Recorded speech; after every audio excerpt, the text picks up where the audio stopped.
Welcome. We're going to start today looking at the different kinds of Mahayana and how they are distinctive from each other. So let's go ahead and put me in the corner of this. There we go. Now I'm small and insignificant. All right, so major Mahayana divisions. We actually talked a lot about Vajrayana, or as it's often called today, Tibetan Buddhism, in the last class because I used it as an example to illustrate how easily syncretism happened between the indigenous gods and goddesses and Buddhas and Bodhisattvas. And if you didn't see that, refer to the last video because it's an important concept to understand exactly how this kind of syncretism happens. The one thing that we did not talk about in Vajrayana, we did talk about the fact it was more tantric, that is, it more relied on rituals that produced some kind of spiritual benefit. And again, this is very different from anything the Buddha taught, who, of course, thought that worshiping gods or different kinds of rituals were useless in attaining enlightenment. And some have noted that the Buddha would probably be rolling over in his grave and screaming, "Fools!" if he could see what happened in some of the sects of Buddhism, most notably Vajrayana and Pure Land, as we will talk about in just a little bit. We talked about being more ritual-based, more tantric. The tantras are actually the writings that tell the precise way to do the rituals. Mantras, repeated sayings. And there are different kinds of mantras. They're not all the same type of thing. Now, today, just in common terms, a mantra can be sort of like a policy, or, if you will, a direction in life that you continue to repeat to yourself to kind of solidify it. And so it's more of a personal discipline. But in tantric religion, like Vajrayana Buddhism, mantras have power. I mean, they might actually have some kind of magical ability to change your spiritual state, much like other kinds of rituals. There's one other kind of repetition that we're going to talk about when we get to Pure Land, and this is very different. In the case of chanting in Pure Land, chanting is a little bit different than a mantra here. The best way for those who are more familiar with monotheism to think about chanting in Pure Land is to think about it as praise and worship. You are chanting the name of the Buddha in praise and thanksgiving for what the Buddha is doing for you. And we're going to talk about that again in a few more minutes. But coming back up here to Vajrayana Tibetan, the most tantric form of Buddhism, mantras are repetitions, vocal repetitions. Mudras are the hand gestures. Mandalas I want to talk a little bit more about. Maybe you've seen mandalas. I know at PHSC, a number of years, we have had Tibetan Buddhist monks come and over a 5-day period create mandalas, beautiful pieces of art, where they are dropping very small amounts of colored sand at a time to produce over 5 days a wonderful piece of artwork. The main part of the artwork is circular. However, it's usually in a square frame, so there's artistry in the different corners as well. The meaning of the mandala is important. First of all, as you know, the idea of anicca is very, very important. The idea of transience, impermanence, change. And certainly, one of the main concepts, or pillars, if you will, in the Four Noble Truths, is that we need to accept the fact that everything changes and not get too attached to things that are impermanent. So the first thing that's accomplished by this is on the 5th day after the mandala is complete and beautiful, they systematically destroy it and end up usually doing something symbolic with the accumulated sand that, of course, now all the colors are mixed together and it doesn't look too much like anything.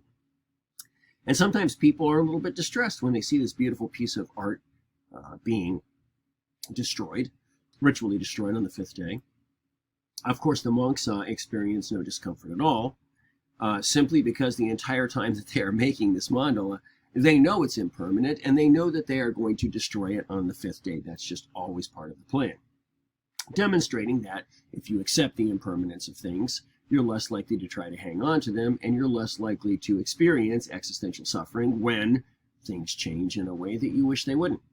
But there's something else, a few other things amazing here. One of them is this. Think about in our country, where everything that we do either generally falls in one of two categories. Those things that somehow add value to us or in some way validate ourselves or our direction in life, and those things that don't.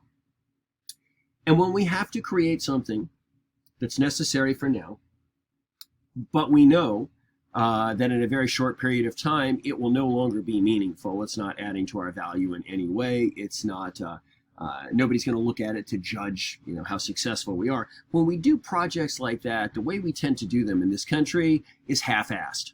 That means I don't get too involved in trying to do it as well as I can, because it's just not something that's going to last, and it just doesn't matter. Now think about the mandala. These monks know that they're going to destroy it at the end of 5 days, and yet they make it perfect. It is just flawless as can be. So why do they make it as perfect as this? And the answer is simply because they can. Now, this is interesting because what would it be like if even if we were involved in different things that weren't going to in some way define us or add to our value, or even be associated with us in a short period of time? What if we did all of those things as well as we could possibly do them? Why would we do that? For the joy of doing it, just because we can. But our problem is we're always asking ourselves how something will benefit us, how it will add to our value, how it will demonstrate our value, something like that. So these monks know the mandala is going to be destroyed in 5 days, and yet they still do it perfectly. Which brings us to the next point. Maybe a little deeper, but this is important. Even if you know that you are going to destroy something at the end of 5 days, you can get attached to the perfection of it, of what you're creating, even though you know it's only going to last 5 days. You can still get attached to the perfection of that. And so the next point, and this is, I'm actually indebted to a student who told me a story here that I use to explain the next point, and that is that the monks don't even get attached to the perfection or to the need to do this perfectly, and or for it to appear perfect, or for it to even appear symmetrical. Now, you wouldn't know this because it does appear so perfect and symmetrical. But as I said, there was a student a few years ago that told me a story where she was in a shopping mall, and in the center section of the shopping mall, that's usually outside the food court, the big open section, sometimes they'll have like new cars there, for you to look at and so on. Well, anyway, in this section, they had put up barricades, the kind you see in the banks, the chains with the, velour over them or whatever, with the chrome posts, just to keep people from coming in where the monks were at. But people were standing all around watching the monks create the mandala. Big hit. And there was one lady that came with a toddler in tow. And somehow, as she was standing there watching, that toddler managed to get free of her grip, dove underneath the barrier and ran right up where the monks were working with the colored sand, and started grabbing handfuls of colored sand and dropping it on the mandala. And of course the mother is terrified, probably afraid that some Buddhist lightning bolt is going to come down and destroy her child. But interestingly enough, one of the monks just looked back at the woman and just went, just kind of like, don't worry, it's all right. And none of them seemed to be in any way bothered by the fact that this young child was destroying the symmetry of their beautiful piece of art, demonstrating they weren't even attached to the perfection or the symmetry of what they were creating, which was notable. Furthermore, once the child was done with his playing, they didn't fix it. When it was done, it was beautiful, symmetrical, perfect, except for one corner that had this strange, colorful mountain range, mountains of different colors sand there, and nobody fixed it. It was fine just the way it was. Which brings us to the last thing, and this is important. On some level, each of those monks admired the child and wished that they could see this just as simply as the child saw it. The child did not look at this as an opportunity to create something that would prove their artistic ability, or that they would get a good grade for, or would somehow add to their value. None of that was in the child's mind. The child saw this, and all the child thought is, oh boy, time to play with colored sand. And that was as simple as it was. And every one of those monks, I am sure, wished that their entire thinking about what they were doing could be just as simple and just as pure and just as innocent and just as unfettered as that child. So, interesting. If you get a chance to see the monks, maybe you already have, but last time we had them at our Porter Wiregrass Wesley Chapel campus. In the past, we have had them at the Spring Hill campus, and I've seen them both places, and it's always interesting. I usually give students some extra credit if they will go when they're out of class and go see this and take some pictures of it to prove they've gone there. Anyway, moving on. We've already talked about how the local gods are syncretized and become bodhisattvas and Buddhas. So again, if you didn't see that last video, please watch that. Now, the last thing I want to add to this, something we haven't talked about, is a particular bodhisattva that's kind of a superstar. And his name is Avalokiteshvara. That is his Indian name. In Tibet, he's often called Shenrezig. And I won't ask you that at all. Just remember that his name is Avalokiteshvara. And by the way, he's the bodhisattva of mercy and compassion. So you could probably get away with calling him Avalo, and he would be fine with that. He's the least likely to come down and pronounce some kind of judgment on you, which is why he's beloved. And of course, people love to have deities that are merciful, that care about them, that will get involved in their life in a positive way. And of course, this is why when you go back and you talk about Vishnu, why Vishnu is so loved, because he's seen in the same way as being a preserver, protector god. So in Buddhism, Avalokiteshvara, he's the superstar. And there is more artwork, more painting, more statuary devoted to him than any other bodhisattva. Now, I'm going to leave him for right now, but we're going to talk about him again when we get down into the Chinese forms of Buddhism here, or the ones that flourished in China, which of course are Zen or Pure Land, and now, as we mentioned in the last video, are more seen as being based in Japan because of the abolishing of organized religion by the People's Republic of China, the government set up by Mao Zedong that saw religion as poison and saw religion as being subversive. We also mentioned that religion is being welcomed back in China nowadays as long as it's not subversive. And any religion that's still seen as being subversive is not welcome. Tibetan Buddhism is still very much seen as being subversive. And we talked about this last time. We'll mention it again near the end of this show. Zen, Chan, Dhyana. 3 words that all mean the same thing: Japanese, Chinese, and Indian in order. And again, the word literally means meditation, so this is a Buddhism that is meditation-based. Now, remember, Theravada, for the monks, is pretty much meditation-based too, so there's some similarity there in terms of monks who spend most of their time in meditation. And Zen, like Theravada, this would be one of the major exceptions with Zen as a form of Mahayana that we already talked about, is that rituals are unimportant. Worship of gods is unimportant, at least for those monks that are trying to break through to enlightenment through meditation the way the Buddha did. However, for common people in Zen, there are all different kinds of Zen, and some of them might see some benefit in Buddhas or Bodhisattvas or rituals. Obviously, there are many different forms of Zen in places where Zen is populated, and different levels of acceptance of the principles of Zen. Sometimes it's syncretized with other forms of worship. So you can find all kinds of different things there. But as far as the monks, they're very similar to Theravada in being meditation-based and seeking to break through enlightenment by their own effort. The goal in meditation is satori. Satori meaning a kind of breaking through to sudden enlightenment. And of course, their example of this is the Buddha breaking through to sudden enlightenment under the bo tree, under the banyan tree.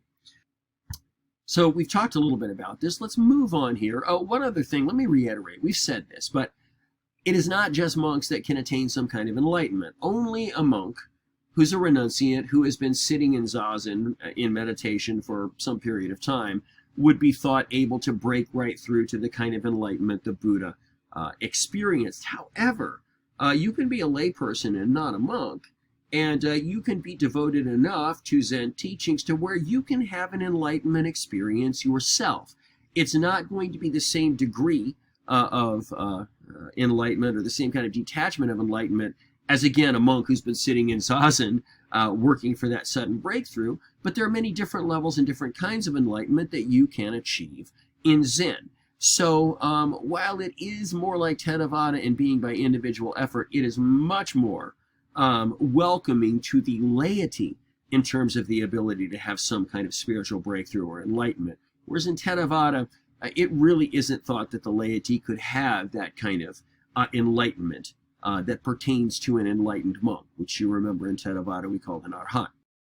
In Mahayana, we call the enlightened person a bodhisattva, because again, they've attained a Buddha nature and they are able to help people on their way. And once the life is over, they're not going to pass into final nirvana. They've taken a vow to that regard.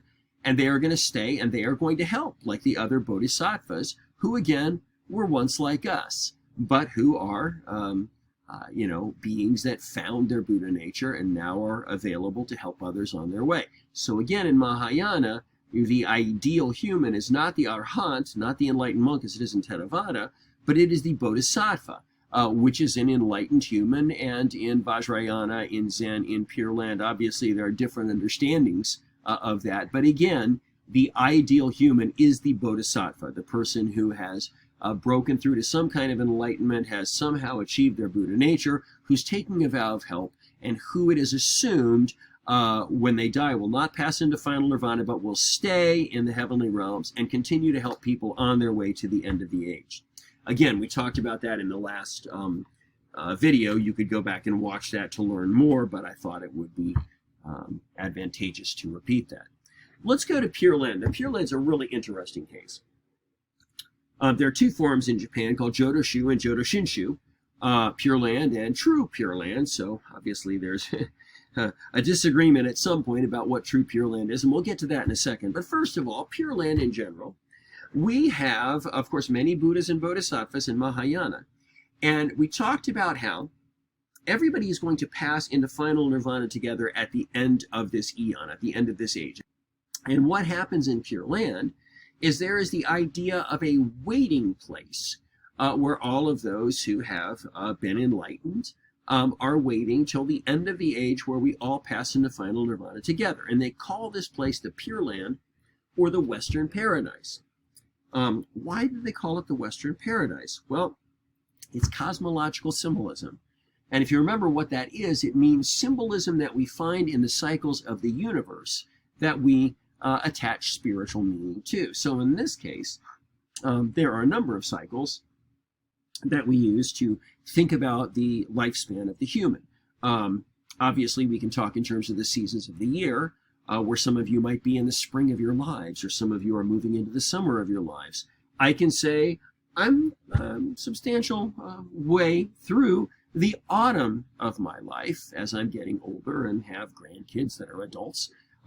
And everybody just kind of naturally gets this. Well, there's another way we can think about the lifestyle of a human, or the life period of a human, and that is that when they're born, their sun rises in the east, and we see the morning, we see the height of the afternoon, the glory days, and we see as it starts to get a little dimmer, and we finally pass into the night, and eventually the person's sun sets, and obviously that would be symbolic of death. And there are many sacred myths from different traditions where you have the ship of souls sailing off into the sunset to the land of the dead. So anyway, that's where we get this cosmological symbolism of the Western paradise. There is a Buddha who is over the Western paradise, and this is the Savior Buddha. His name is Amitabha in India. In Japan, his name is Amida, similar. In China, you're not going to hear his Chinese name much anymore for reasons we've already discussed, but his Chinese name is Emiduo. Now, in Chinese, it's a little bit more difficult, and we haven't really got into different translations in the Chinese yet, or different spellings, transliterations in the Chinese. But looking at Emiduo, there's a few things that can happen. Number one, the E can become an A. Number two, the D can become a T. Number three, the U can be dropped. And number four, they can have a suffix of an FO added onto the world. Sometimes it'll be hyphenated before the FO, sometimes not.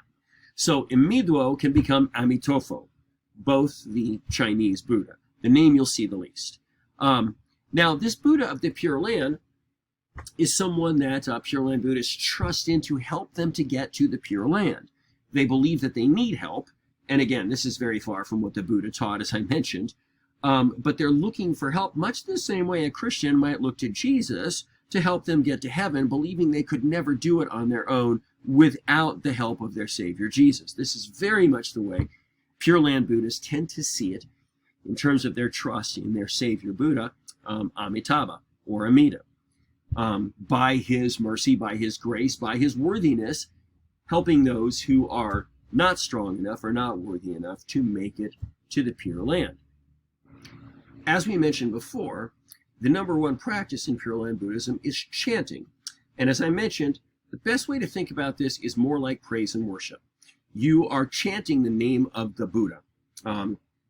Amitabha Buddha, or in Japan it would be Amida Butsu, and you're chanting it over and over, and it's a praise. It's lauding, it's exalting the name of this Buddha that you love, that you're worshiping, and that you are grateful and thankful to for helping you, for saving you, for getting you to the Pure Land. So again, while this kind of chanting is probably very unfamiliar to most people who understand monotheism more than any other kind of religion, that is, those of us who live, for instance, in the United States of America.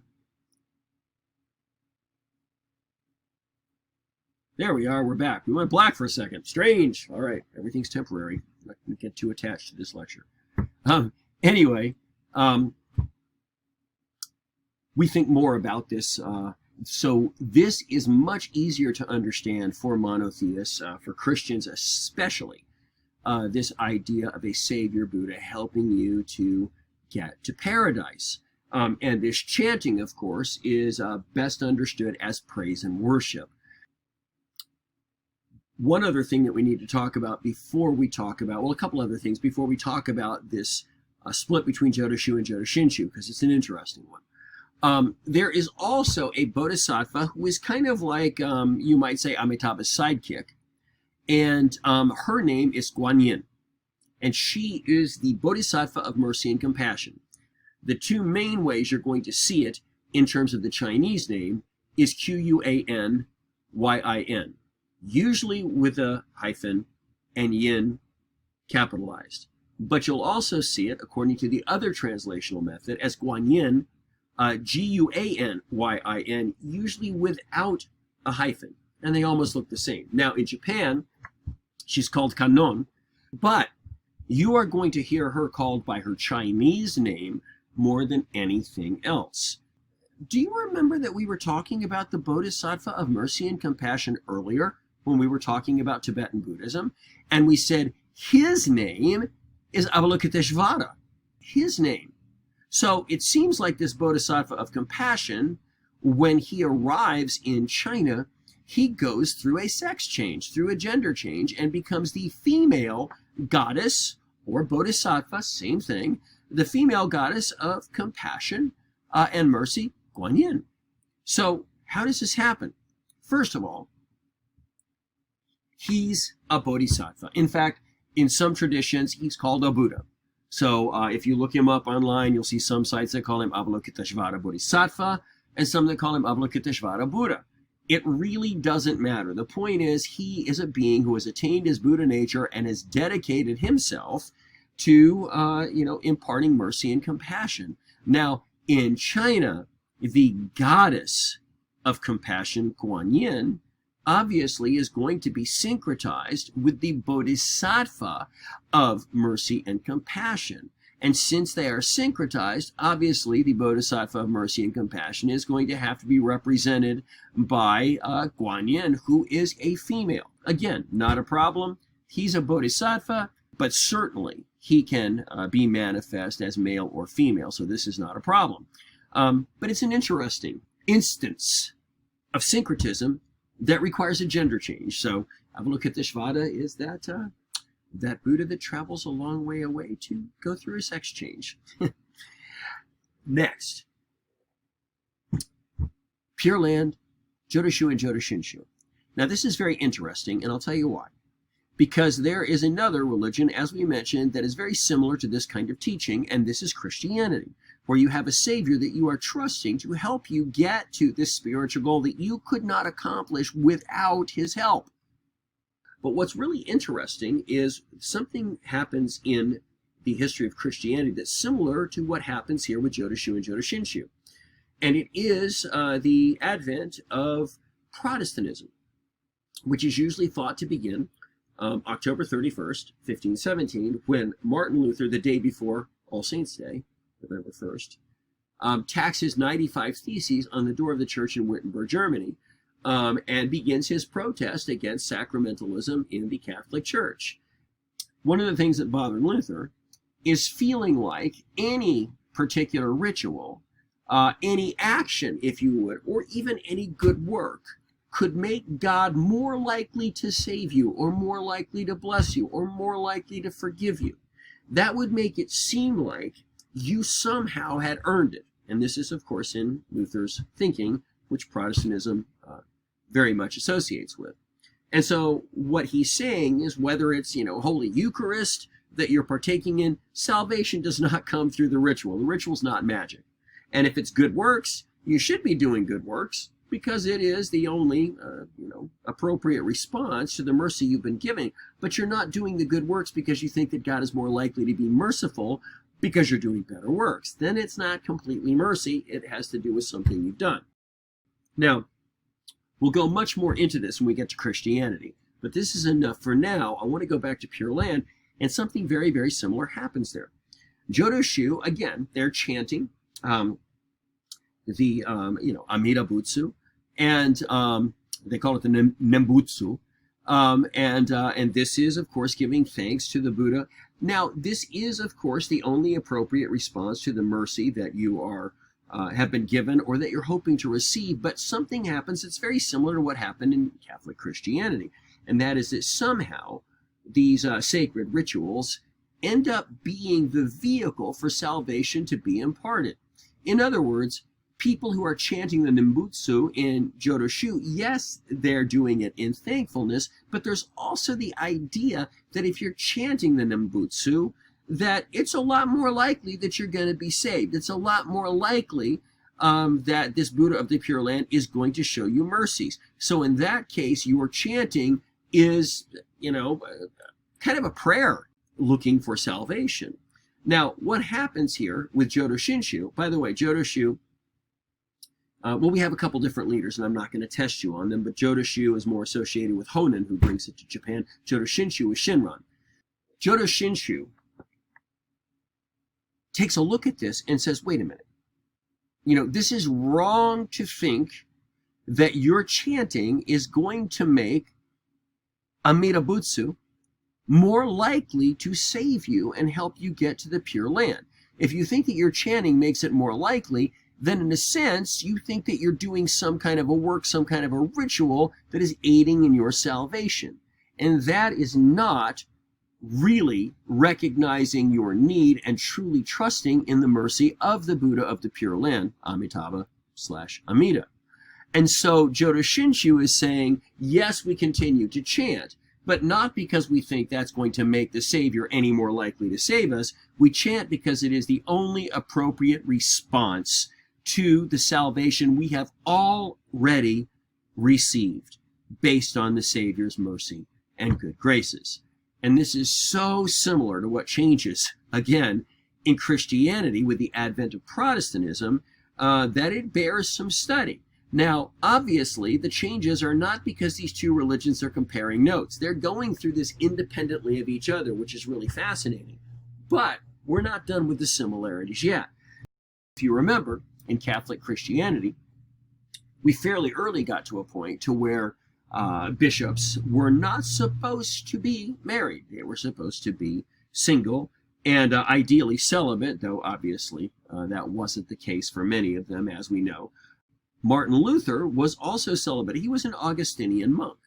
But with the advent of Protestantism, he also realized, along with many other things, that the idea that a bishop had to be celibate or had to be unmarried was not biblical at all. In fact, in the New Testament, there were instructions given for leaders that they should be the husband of one wife. So obviously polygamy is undesirable at this point.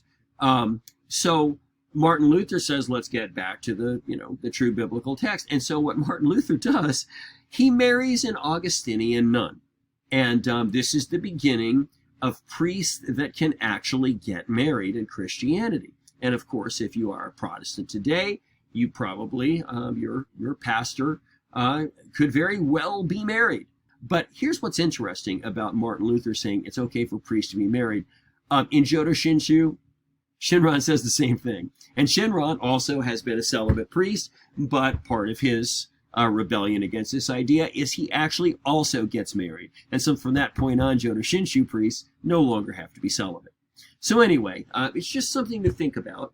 It's fascinating to think that you have two religions so similar, and that over the course of time, all by themselves, they come upon the same kind of doctrinal disputes that end up, kind of diversifying them in the same kinds of camps. So I find this fascinating personally. Hopefully you find it interesting as well. The last thing we want to talk about on this page, and I'm going to actually go to a version of the page where this bottom section is a little bit larger here, where we can read it better. If you've ever been to a Chinese restaurant, or you've been to one lately, there's often a statue of the Buddha in there, what people call the Buddha. Now, this could not possibly be Siddhartha. Even after Siddhartha embraced the middle way and was no longer a severe ascetic, he still only ate one meal a day before noon. And by all accounts, you could count his ribs until the day he died. He certainly is not going to get, a semi-spare tire eating like that. So who is this big fat Buddha that we're talking about? First of all, he's not Siddhartha, as you've probably figured it out. And a lot of people don't know this. In fact, I think the last two classes that I taught, students were not reading their book the way they should. And when I asked students where Buddhism was founded in both classes, somebody said China, which of course is completely incorrect. Siddhartha lived in India, in the Axial Age in India, and was rejecting the Hindu caste system. So how he could be in China too, I don't know. But that's just a very common thing people think. In fact, I watched a Jeopardy episode. People on Jeopardy are supposed to be smart, right? They're supposed to know more than us common people. But when the question was asked about where Buddhism started, China was the answer, and none of the contestants knew it was India. So apparently this is a common myth, and part of it has to do with seeing this fat Buddha in Chinese restaurants, which is the reason most people that think that Buddhism started in China also think the Buddha was a big fat guy, which he wasn't. So who is this guy?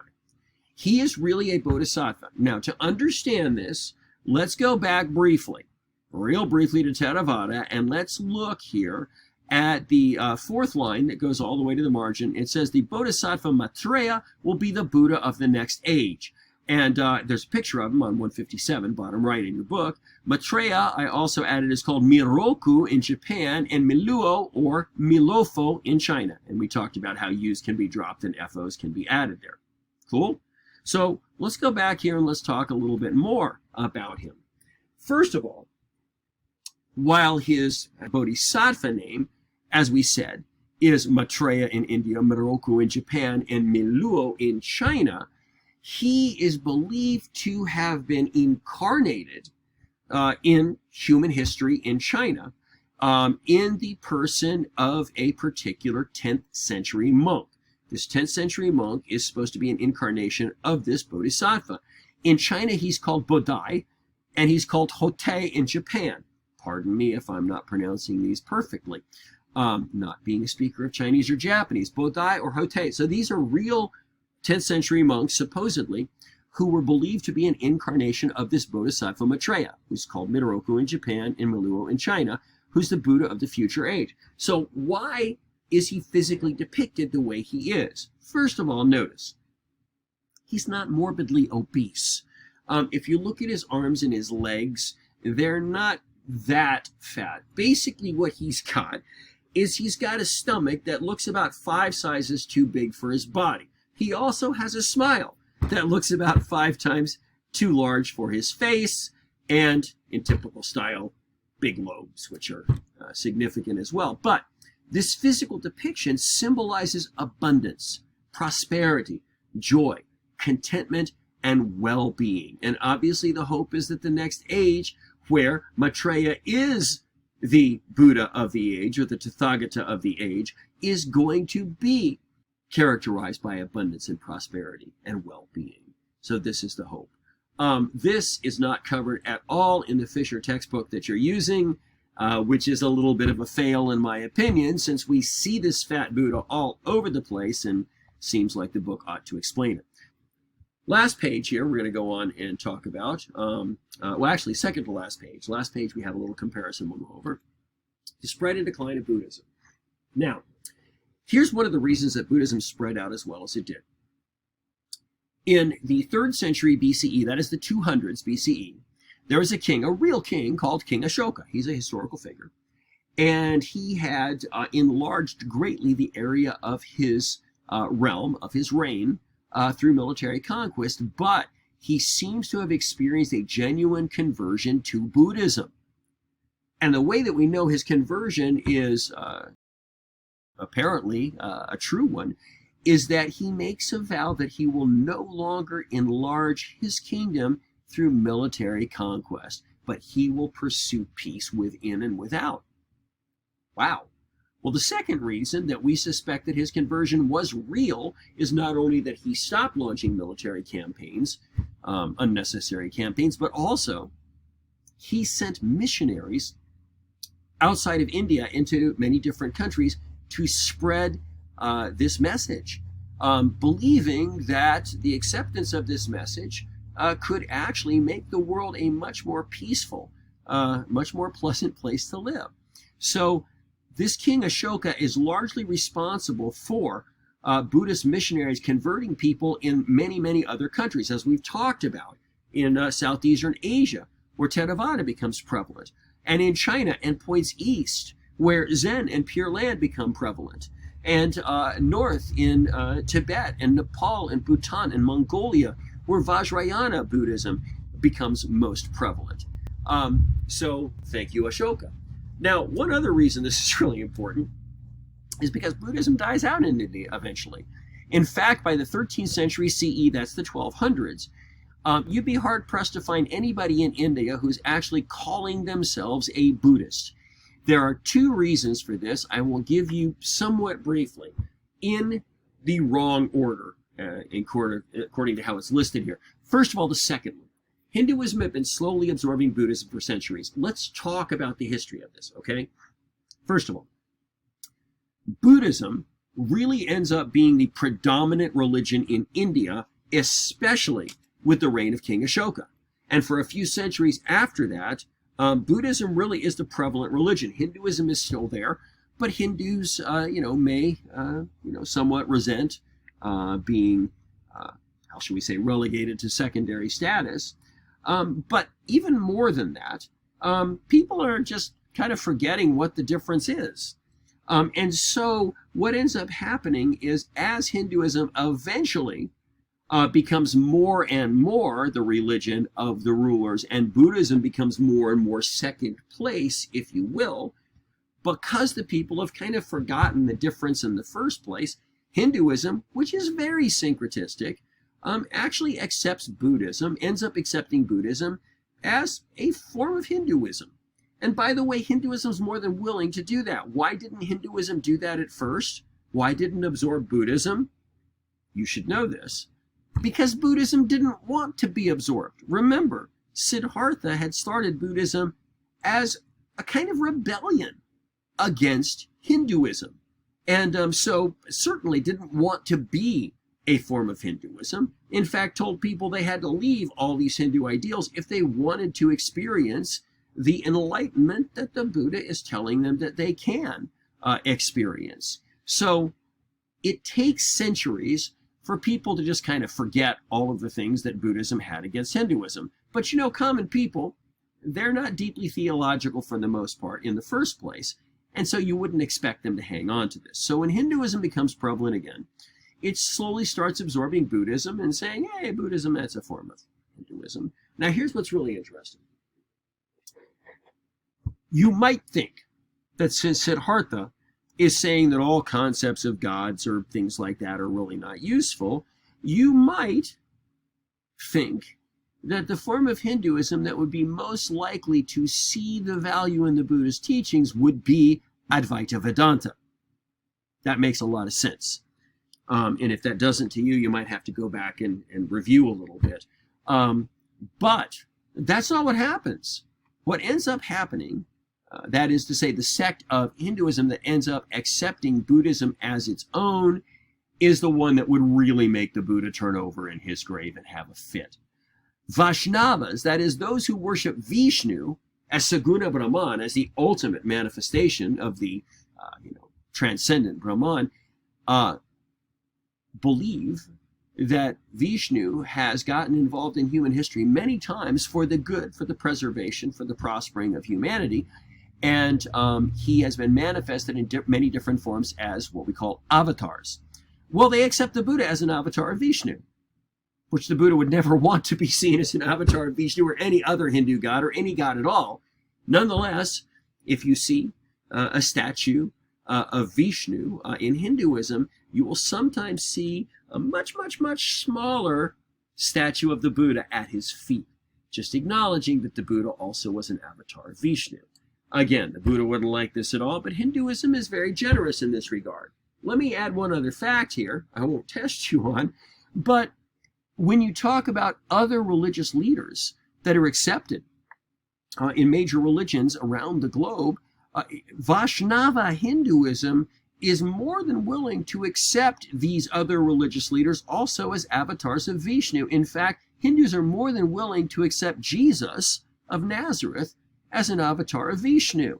You can worship Jesus and be a Hindu. No problem. He can be your avatar of Vishnu. You would be considered Vaishnava worshiping Vishnu.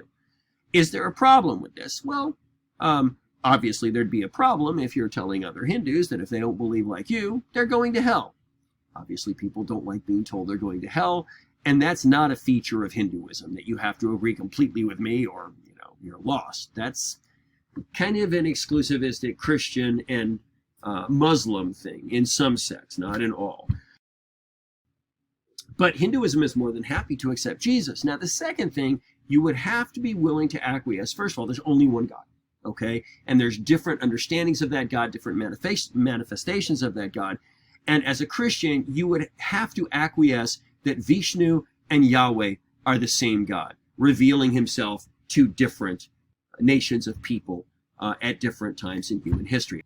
If you acknowledge there's only one God and Vishnu and Yahweh are the same God, then Jesus can be your avatar of Vishnu the same way that he can be your incarnation of Yahweh in Christianity.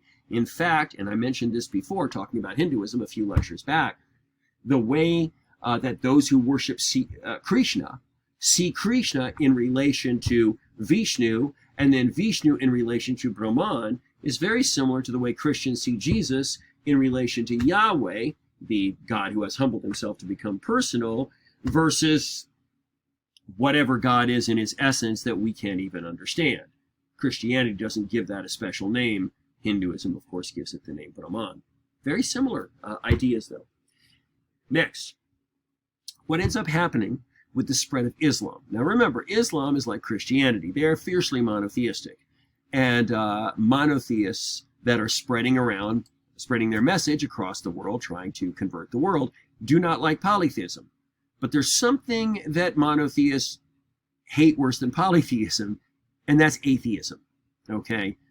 Imagine the Hindus, who worship, say, Vishnu and see Vishnu as the manifestation of, Brahman. They would call themselves monotheists.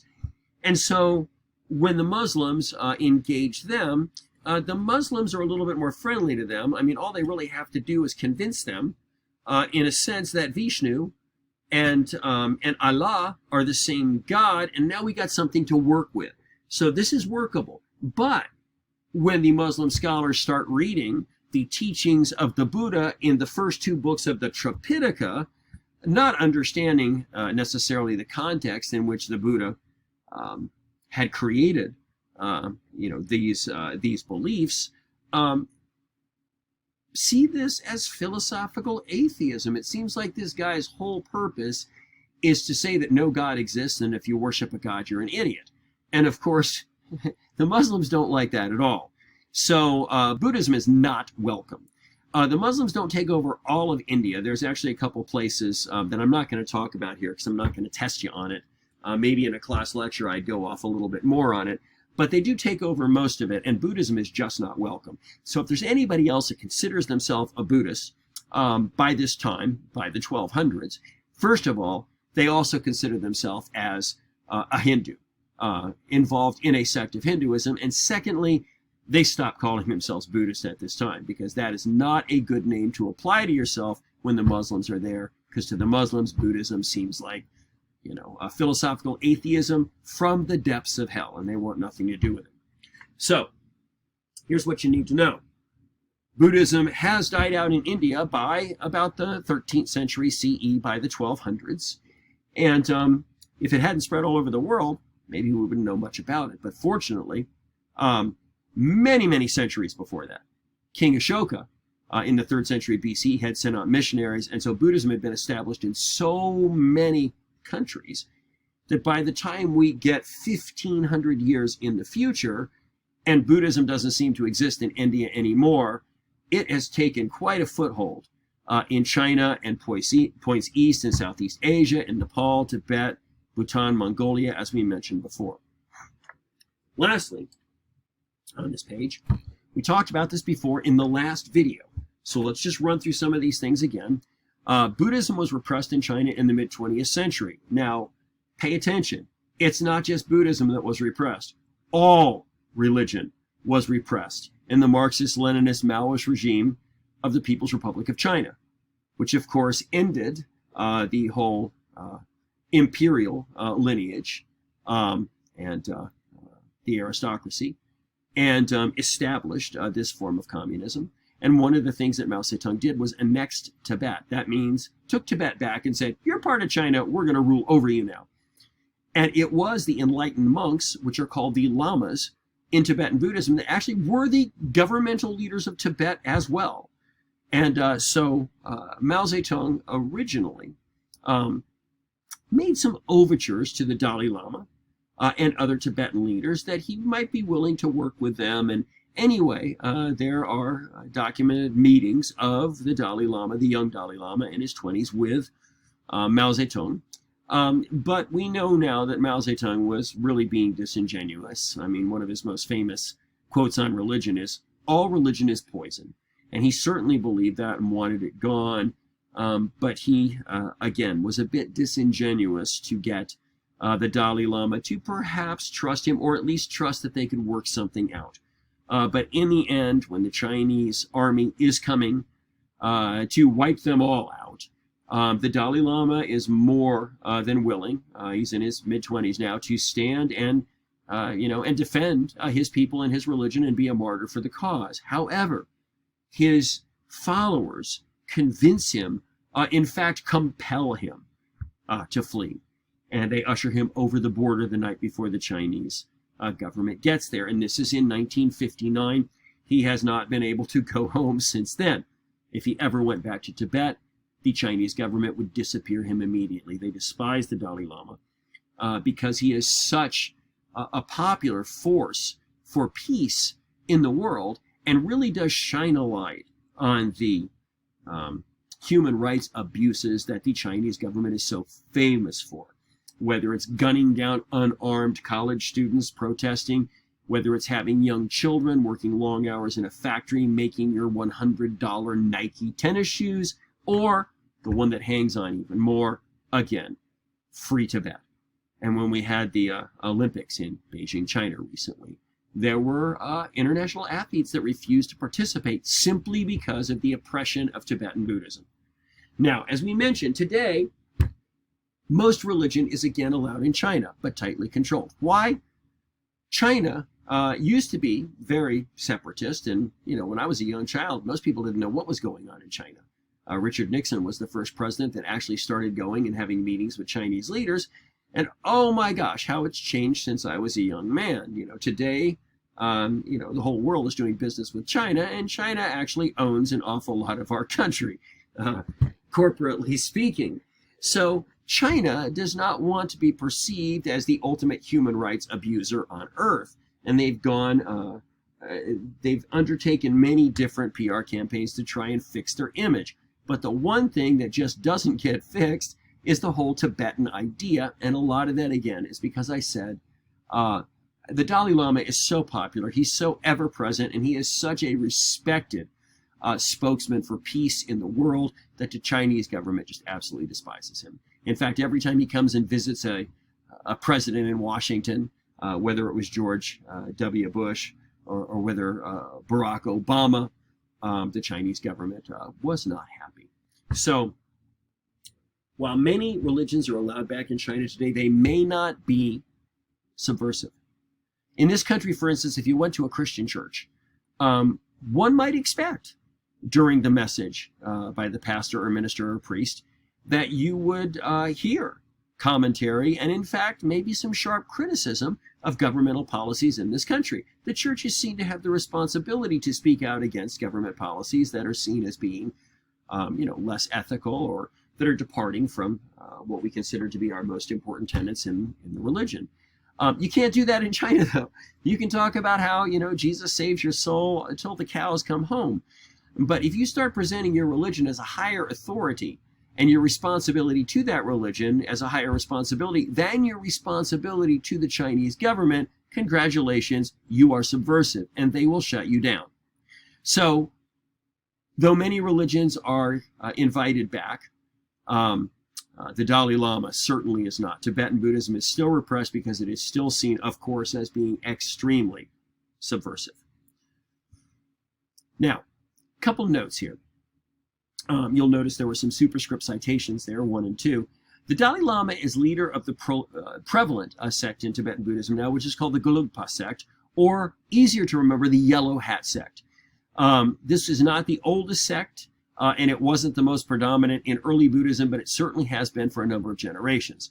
And the Dalai Lama is seen as, the current Dalai Lama is seen as being the 14th incarnation of the Dalai Lama as the leader of this Yellow Hat sect of Tibetan Buddhism. So you should know that. You also should know that, as we mentioned when we talked about tantric religion, and we talked about all of the characteristics of it, make sure that you know them. The ritual basis, the rituals are the vehicle for the power, the emphasis on the cosmic transfer of power from cosmic male energies to cosmic female energies, and in some of these rituals, even sexual intercourse taking place. Remember that, because there is a sect of Tibetan Buddhism that did have rituals that actually featured sexual intercourse, and it's called the Red Hat sect. Not the predominant sect, but they do exist. All of that to say that the Dalai Lama is not a sex machine, does not engage in rituals involving sexual intercourse, and has been celibate his entire life. So the Yellow Hat sect, the Lamas are celibate, they do not have sex. And this is the prevalent sect of Tibetan Buddhism today. Number 2, in terms of the story of the Dalai Lama that I told you, you can see the timeline on page 138 of your book, and to see when these events took place, 1959 being the year that he fled, of course, for his life in his mid-20s. And then on 167, a story of the Dalai Lama. Now, if you want to learn more by doing no work at all and having a perfectly enjoyable evening, watch the award-winning Martin Scorsese film called Kundun. It is the story of the Dalai Lama's life from the time that he was found as a young boy and determined to be the 14th incarnation of the Dalai Lama, all the way up until his exile in 1959, the night that he was actually ushered over the border into Nepal before the advance of the Chinese government to kill him. It's a very interesting film and entertaining as well. So if you want to learn a lot more about the Dalai Lama's life, and especially about the Tibetan crisis today that so many people are still upset about, make a point of watching this movie for sure. All right, lastly, on your last page here, we just have some brief comparisons. Just to reiterate here, Theravada, their scriptures are the Pali Canon, the Tripitaka. the three baskets. Mahayana adds many Sanskrit sutras over the next few centuries that Theravada doesn't accept. We've discussed this before in the previous video. Theravada more Sangha-based, and we talked about that as well. Mahayana more laity-based, especially in terms of Pure Land and Tibetan, but even in Zen as well. The idea that lay people can attain some kind of enlightenment. It's not just monks. In Theravada, local gods are worthless, just as rituals are worthless in terms of attaining nirvana.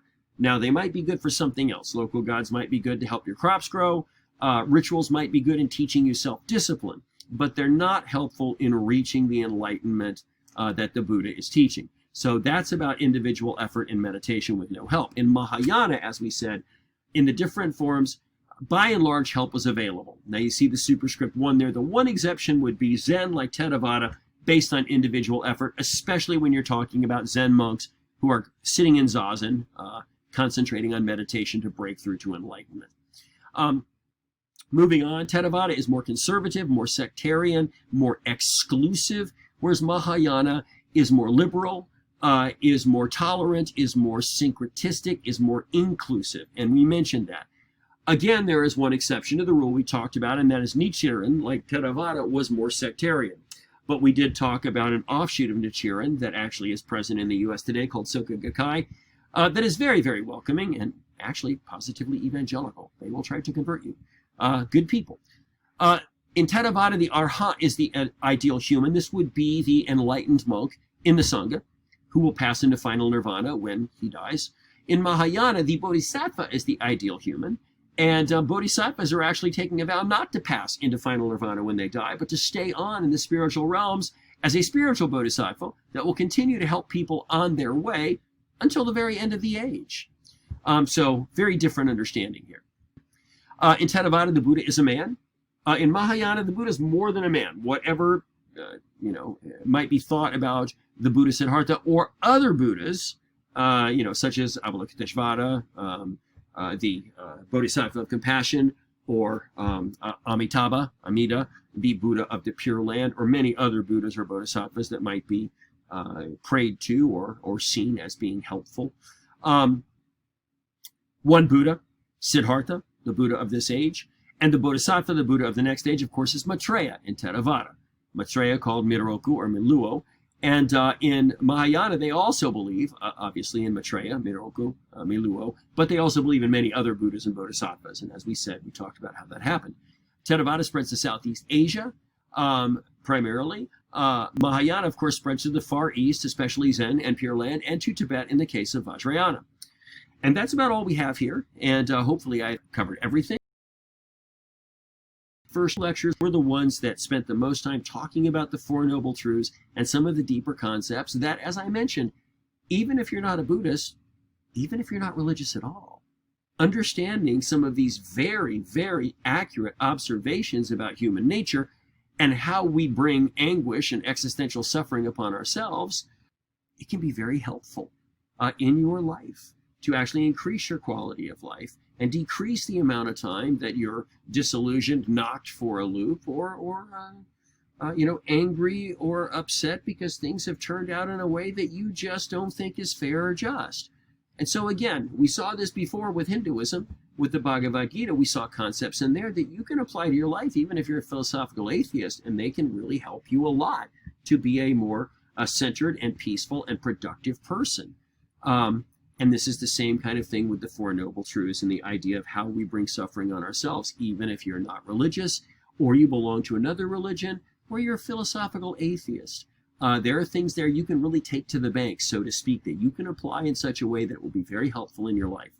So hopefully you have found something in the Four Noble Truths that has been helpful to you. Many students, many hundreds of students over the years have told me that particular lecture ended up being very helpful in their life in many ways, and a lot of them, as I said, pertain to different religions. Some of them were Christians or Jews, but still, truth is truth, and if you can apply it in such a way that it increases the quality of your life and increases your happiness and your peacefulness and your sense of meaning and purpose, why wouldn't you make use of that? Anyway, been a pleasure, and we will see you next time.